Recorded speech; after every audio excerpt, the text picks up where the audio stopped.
Hello viewers, welcome to our channel. నేను మీ చరణ్ పరిమి. ప్రధానమంత్రికి 75 ఏళ్లు నిండాక దిగిపోతారా, అలాగే ఆయన ప్లేస్ లో ప్రధానిగా అమిత్ షా వస్తారా? ఇప్పుడు ఇది ఒక ప్రత్యేకమైన చర్చగా మారిపోయింది. ఎందుకంటే India today mood of the nation అని చెప్పేసి 2024లో ఒక సర్వే చేసింది. ఇండియా టుడే అప్పుడప్పుడు ఇలాంటి మూడ్ ఆఫ్ ది నేషన్ సర్వేలు చేస్తూ ఉంటుంది. అంటే ఇప్పటికిప్పుడు ఎలక్షన్లు జరిగితే ఎవరు గెలుస్తారు, లేకపోతే నెక్స్ట్ ఎలక్షన్ కి ఎవరు ప్రజలు అనుకుంటున్నారు, లేకపోతే పరిపాలన ఒక 1 year పరిపాలన ఎలా జరిగింది కొత్త ప్రభుత్వం వచ్చినప్పుడు. సో ఈ తరహాలో India today mood of the nation అనే ఒక సర్వే పెడుతూ వస్తుంది. సో ఆ సర్వేలో అనేక మంది అనేక ప్రాంతాల నుంచి పాల్గొంటూ ఉంటారు. సో దాంట్లో వచ్చిన రిజల్ట్ని బట్టి వీళ్ళు కొన్ని విషయాలు అయితే ప్రకటిస్తారు. ఇప్పుడు చేసిన సర్వే ఏంటంటే, తరువాత 2029లో భారతదేశానికి ప్రధానమంత్రి ఎవరు ఉండబోతున్నారు, ఎవరు పోటీకి రాబోతున్నారు. ఎందుకంటే మోదీ ఉన్నారు కదా, ఆయన విశ్వనాయకుడు కదా అని చెప్పేసి అంతా ఎంత మాట్లాడుకున్నా ఇప్పుడు ఆయనకి 75 దగ్గర పడబోతున్నాడు. సెప్టెంబర్ 17కి 75కి వస్తాడు. ఆ తరువాత 29 కంటే ఇక ఆయన దాదాపు 80కి దగ్గరలో ఉంటాడు, 79 ఆ విధంగా. సో అప్పటికి ఆయనకు సరైన శక్తి సామర్థ్యాలు ఉంటాయా, అంటే సైకలాజికల్గా కూడా అంత యాక్టివ్గా ఉంటారా? మరి అప్పుడు కూడా ఆయన సీఎం అయితే మళ్ళీ ఆయన 85 ఏళ్ళు వచ్చేదాకా కూడా పరిపాలన చేయాల్సి ఉంటుంది కదా. సో ఇలాంటి క్వశ్చన్స్ అన్ని రావడం వల్ల ఈ సర్వేలో ఒక ఆసక్తికరమైన సంఘటన చోటు చేసుకుంది. అంటే ఒక సినారియో.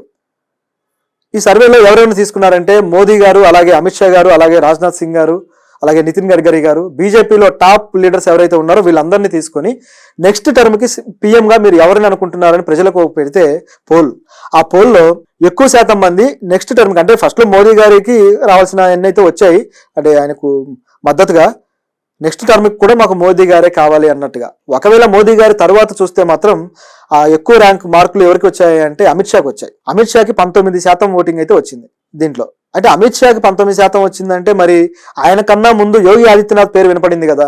యోగి ఆదిత్యనాథ్ ఉత్తరప్రదేశ్ని గత 10 ఏళ్లుగా కూడా తన గుప్పిట్లో పెట్టుకొని పరిపాలిస్తున్నారు. అదేవిధంగా ఆయన ఏది చెప్తే అది నడిచే పరిస్థితి ఇప్పుడు అక్కడ ఉంది. జాతీయ స్థాయిలో కూడా యోగి ఆదిత్యనాథ్కి ఇతర రాష్ట్రాల్లో కూడా ఫ్యాన్స్ ఉన్నారు, ఆయనకు మంచి గుర్తింపు ఉంది. నిజానికి ఒక రాష్ట్ర సీఎంకి వేరే రాష్ట్రాల్లో ఫ్యాన్స్ ఉండటం అరుదు. అటువంటి ఘనత యోగి ఆదిత్యనాథ్ గారు సాధించారు. అయితే హిందుత్వ భావజాలంలో మోడీ కన్నా యోగి ఆదిత్యనాథ్ ఇంకాస్త పై లెవెల్లో ఉంటారనమాట. ఎందుకంటే ఆయన చిన్న విషయం కూడా, అంటే ఇతర మతాల పట్ల ఆయన ప్రస్తుతానికి తీసుకుంటున్న ఆంక్షలు కావచ్చు, లేకపోతే ముస్లిం యువకులు ఎవరైనా తప్పు చేశారంటే ఇమీడియట్గా వాళ్ళ ఇళ్ల మీద బుల్డోజర్లు పంపించి వాళ్ళ ఇల్లు కూలగొట్టడం కావచ్చు, ఇవన్నీ ఎంత దారుణంగా ఉంటాయంటే ఎవరు ఏమైనా అనుకున్నా సరే నా భావజాలం ప్రకారం నేను ఏమైనా చేసుకుంటూ పోతా అనే పద్ధతి ఆయనకు ఉంటుంది. కాబట్టి దీన్ని ఇష్టపడే భావజాల ప్రజలు ఎవరైతే ఉన్నారో వాళ్ళందరూ ఆయన కనెక్ట్ అయ్యారనమాట. ఆ విధంగా పైగా హిందుత్వానికి ఆయన ఒక ఐకాన్గా, యోగిగా, అలాగే కాషాయం ధరించి ఉంటారు కాబట్టి ఎప్పుడు ఆయనకు ఆ గుర్తింపు అయితే వచ్చింది. కాబట్టి బీజేపీలోను ఆర్ఎస్ఎస్లోనూ ఆయనకంటూ ఒక ప్రాధాన్యత పెరిగిపోయింది. సో జాతీయ స్థాయిలో కూడా మోదీ గారికి ఈయనే పోటీ అని చెప్పేసి వార్తలు వచ్చాక మోదీ కూడా ఈయన కంట్రోల్ చేయడానికి ఏమైనా చర్య తీసుకుందామని చెప్పి ఆలోచించి కొద్దిగా యోగి ఆదిత్యనాథ్ మీద కంట్రోలింగ్ పవర్ అయితే పెట్టారు. కొన్ని రకాల విమర్శలు చేయడము ఏదో రకంగా. సో ఇలా చేసుకుంటూ వచ్చారు. సో దీని తర్వాత ఇప్పుడు ఆదిత్యనాథ్ గారు ఒరిజినల్ ఇమేజ్ ఏంటయ్యా అనేది చూస్తే ఆదిత్యనాథ్ 4th ప్లేస్కి వచ్చారు. అంటే మోదీ తరువాత ఆయన ఎక్కడో 4th ప్లేస్లో ఉన్నారంటే మిగతా ఇద్దరు ఎవరు? ఒకటి వచ్చేసి అమిత్ షా, ఆ తర్వాత వచ్చేసి ఎవరయ్యా అంటే మధ్యలో 3rd ప్లేస్లో నితిన్ గడ్కరీ గారు మోడీకి సరైన సమాంతరమైన నాయకుడు, మోడీని కూడా ఢీ కొట్టగలిగే నాయకుడు అన్న పేరు నితిన్ గడ్కరీకి ఉంది. హైవే మ్యాన్ అంటాం. సో హైవేలకు సంబంధించి టోల్ గేట్లు కావచ్చు, హైవేలు దేశంలో విస్తరింపజేయడానికి ఆయన ఒక ప్రాజెక్టుల రూపంలో తీసుకురావడం వల్లే ఇవన్నీ జరిగాయి. సో ఆ గుర్తింపు అయితే ఆయనకు ఉంది, అంటే ఒక విజనరీ అని చెప్పేసి. సో అటువంటి గుర్తింపు ఉన్న వ్యక్తి బీజేపీలో, అంటే పూర్తి స్థాయి హిందుత్వ భావజాలం కాకుండా కాస్త లిబరల్ థాట్స్తో ఉండే వ్యక్తి, వాజ్పేయి లాగా ఆలోచించి, అంటే వాజ్పేయి తరహా మనిషిగా ఆయనకు పేరుంది. వాజ్పేయి ఎలాగైతే అన్ని పార్టీల వాళ్ళు ఆయన గౌరవిస్తారు, అందరినీ కలుపుకొని ఎలాగైతే వెళతాడో అటువంటి భావజాలం కలిగిన వ్యక్తిగా నితిన్ గడ్కరీని చూస్తారు. సో దీన్ని బట్టి చూస్తే నితిన్ గడ్కరీకి మంచి ఇమేజే ఉంది. కాబట్టి ఇక నిజానికైతే గత ఎలక్షన్ టైంలోనే నితిన్ గడ్కరీని ముందుకు తెస్తారేమో అనే ఆలోచన కూడా వచ్చింది.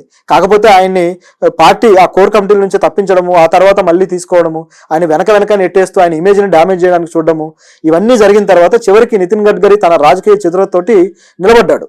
సో ఆయన ఇమేజ్ తగ్గించడానికి మోదీ గారు చేయని ప్రయత్నాలు అయితే లేవు. చివరికైతే నితిన్ గడ్కరీ నిలబడ్డారు. ఇప్పుడు చూస్తే ఈ ర్యాంకింగ్లో ఈయనకి 3rd ప్లేస్లో ఉన్నారు. దాదాపు 13% ఓటింగ్ అయితే ఈయనకు వచ్చింది. సో ఇప్పుడు నితిన్ గడ్కరీ కూడా మోదీ గారితో పోటీ పడలేరు అనేది ఇక్కడ క్లియర్. 13% ఓటింగే అంటే మిగతా దాదాపు ఒక 87% ఓటర్లు ఇష్టపడట్లేదనే కదా. కాబట్టి ఇది కూడా రూల్డ్ అవుట్. ఇక తర్వాత వచ్చేసి రాజ్నాథ్ సింగ్ గారు, దేశ రక్షణ శాఖ మంత్రి, పార్టీలో మోదీ గారి కన్నా సీనియర్, అనేక మంది కన్నా ఆయన సీనియర్. సో ఆయన మాటకంటూ ఒక వాల్యూ ఉంటుంది. సో అటువంటి వ్యక్తి ఎక్కడికి వెళ్ళినా సరే మోదీ గారికి ఇప్పుడు అమిత్ షా గారు బలంగా ఎంత ఉంటారో అదేవిధంగా రాజ్నాథ్ సింగ్ కూడా అంతే బలంగా ఉంటారు ఆయన దగ్గర. సో ఇప్పుడు ఆయనకు కూడా కొన్ని సందర్భాల్లో మోడీకి భయపడి బాగా వణికిపోయిన విజువల్స్ కూడా మనం చూసాం. అంటే అంత సీనియర్ నాయకుడిని కూడా భయపెట్టి కంట్రోల్లో పెట్టిన పవర్ మోదీ గారిది. సో ఆయనకు చూస్తే కేవలం 5% ఓటింగే వచ్చింది కాబట్టి ఆయనని ప్రజలు కన్సిడర్ చేయట్లేదు అనేది ఒక ఉదాహరణ. దీంతోపాటు శివరాజ్ సింగ్ కూడా ఆయన ఎక్కువసార్లు సీఎంగా చేసిన అనుభవం ఆయనకు ఉంది, కేంద్ర మంత్రిగా ఉన్నారు. సో ఆయనకు కూడా తక్కువ ఓటింగ్ వచ్చేసింది. సో ఈ విధంగా చూస్తే మోదీ గారే మళ్ళీ, అంటే ఆయనకు 75 దాటినా సరే మోదీ గారే ఉండాలి. అలాగే 2029లో కూడా మోదీ గారినే ప్రజలు కోరుకుంటున్నారు అన్నట్టుగా ఈ సర్వేలో కనబడుతుంది. అంటే ఇది బీజేపీకి సంబంధించి మాత్రమే సర్వే, అంటే పూర్తిగా ఓవరాల్గా కాదు. అంటే ఇందులో ప్రధాన అభ్యర్థులుగా రాహుల్ గాంధీనో లేకపోతే మమతా బెనర్జీనో లేకపోతే మరొకరో ఎవరు లేరు. కేవలం బీజేపీ నుంచి, ఆ పార్టీ తరపు నుంచి ఎవరు ప్రధానిగా పోటీ చేయబోతున్నారు అనే దానికి సంబంధించి ఈ సర్వే. అయితే ఇందులో మోదీ గారు కూడా మరి నెక్స్ట్ పోటీ చేస్తారని ఆయన పర్సనల్గా అభిప్రాయాన్ని బట్టి చూస్తే చేస్తారని అనిపిస్తుంది. నిజానికి బీజేపీ ఒక రూల్ పెట్టుకుంది, 75 ఏళ్ళు నిండిన వాళ్ళు ఎవరైనా సరే ప్రత్యక్ష రాజకీయాల నుంచి విరమించుకోవాలి అని. ఆ రూల్ ప్రకారం చాలా మందికి విరమింపజేసి వాళ్ళ ఇంటికి పంపించారు. నిజానికి ఆ ఇంటికి వెళ్ళిపోయిన వాళ్ళంతా మోదీకి పోటీదారులు, మోదీ కన్నా సీనియర్లు. సో దానికి వాళ్ళని పంపించడానికి ఈ లాజిక్ కూడా తెచ్చారు. అప్పటికి మోదీకి 70 రాలేదు కాబట్టి. సో ఆ ప్రకారం చూసుకుంటే అద్వానీ గారిని పంపించేశారు, అనేక మంది మనోహర్ పారికర్ గారిని, ఇట్లా కొంతమందిని లేకుండా చేయడానికి ట్రై చేశారు. అదేవిధంగా మోదీ గారు అయితే 75 వరకు కూడా ఇప్పుడు ఉంటారు, ఆ తర్వాత కూడా ఉంటారనేది వాళ్ళు గట్టిగా చెప్పుకోవాల్సి వచ్చింది. అమిత్ షానే చెప్పారు. ఎందుకంటే మన ఎలక్షన్ టైంలో ఒక ఆప్ అధ్యక్షుడు ఢిల్లీ సీఎం కేజ్రీవాల్ గారు ఏమన్నారంటే, మోదీ గారికి 75 నిండితే ఆయన దిగిపోతారు, మీరు అనవసరంగా ఆయనకు ఓట్లు వేస్తారు, మీరు ఎందుకు ఆయన గెలిపించడం అని చెప్పేసి మన క్యాంపెయినింగ్ లో మాట్లాడినప్పుడు బీజేపీ వాళ్ళకు కొద్దిగా షేక్ అయిపోయారు అనమాట. సో ఇది ప్రజల్లోకి వెళితే నిజంగా అది నమ్ముతారేమో భయంతో ఇమీడియట్ గా అమిత్ షా ముందుకు వచ్చి మోదీ గారికి 75 నిండినా సరే ఆయన ఉంటారు, ఆయన విషయంలో మేము ఆ రూల్స్ సవరిస్తాం అన్నట్టుగా ఆయన మాట్లాడాడు. అంటే రూల్స్ ఇతరులకు వర్తిస్తాయి కానీ వాళ్ళకు వర్తించవు. ఒక సినిమా మీమ్ ఉంటుంది కదా, అన్నయ్య రూల్స్ పెడతాడు కానీ పాటించడు అని, ఆ టైప్లో అనమాట. సో ఇప్పుడు చూస్తే ఈ రూల్ ఖచ్చితంగా ఆయన పాటించరు. అయితే అమిత్ షా గారే మోదీ గారికి పోటీగా ఉన్నారు కాబట్టి, మోదీ గారు కాకుండా అమిత్ షానే ఎన్నుకుంటారు కాబట్టి, ఒకవేళ అమిత్ షా మోదీ మీద ఏమైనా గేమ్ ప్లే చేస్తారా అనేది చూస్తే లేదు, 2029లో కూడా మోదీ గారే ఉంటారు అన్నట్టుగా అమిత్ షా గారు మాట్లాడారు. సో దీన్ని బట్టి చూస్తే అమిత్ షా మోదీకి ఎంత ప్రయారిటీ ఇస్తున్నారు అనేది ఇక్కడ క్లియర్గా కనిపిస్తుంది. అంటే తనకు ప్రధానమంత్రి పదవి మీద ఆశ అయితే ఉన్నట్టుగా లేదు.